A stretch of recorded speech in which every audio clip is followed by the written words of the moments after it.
For this Universal family film, I somehow managed to avoid knowing of its existence. I watched this not knowing anything about the plot and characters or really anything outside the main two actors, which can sometimes be a fun way to watch a movie as it heightens the element of surprise.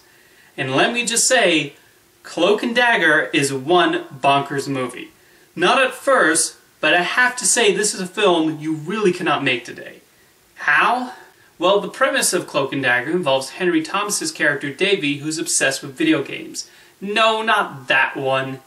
That's my final E.T. joke, I promise. Anyway, he is constantly talking to his imaginary friend, a spy played by Dabney Colemans. I don't just mean when he's alone in his room or in his head. He actually talks to him in broad daylight while walking down the street and everything. And I should mention, there's no parental supervision in this movie. Davy and his next-door neighbor just go through the city by their lonesome and barely anybody blinks an eye. That's the 1980s for you.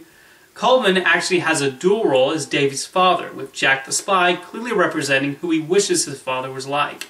But the thing is, his father is not a bad parent at all. He understands the struggles his son is going through after his mother passed away, and he clearly wants to be understanding. A little stern, sure, but he never crosses into abusive territory and does care about him. And yet, Cloak and Dagger pulls the cliché of Davy telling his father he hates him. That's right, it does the Mars needs moms thing, where I now have to struggle to sympathize with the lead protagonist. It's totally unearned and comes right out of nowhere. The plot really gets rolling when Davy witnesses a murder and is given a video game with government secrets inside. And now he's got evil spies on his trail. I'll give the film this, they do not pull any punches with these villains. They might be chasing after a child, but they have no qualms about taking out their guns and shooting. I don't mean they try to intimidate him with weapons. No, they actually shoot at him through the course of the entire film. There's even a scene where Davy goes into the back of a car where the spies have put a dead body. This is what family films were like in the 80s, folks. But the truly bonkers part is in the climax, so I will be going to spoilers for this almost 35-year-old film. So one of the main spies confronts Davy, who has picked up a gun and has pointed it right at him. And Jack is actually telling him to shoot the villain. And the whole time I'm thinking, he's not actually going to shoot him, this is a family film, so he's going to find another way to...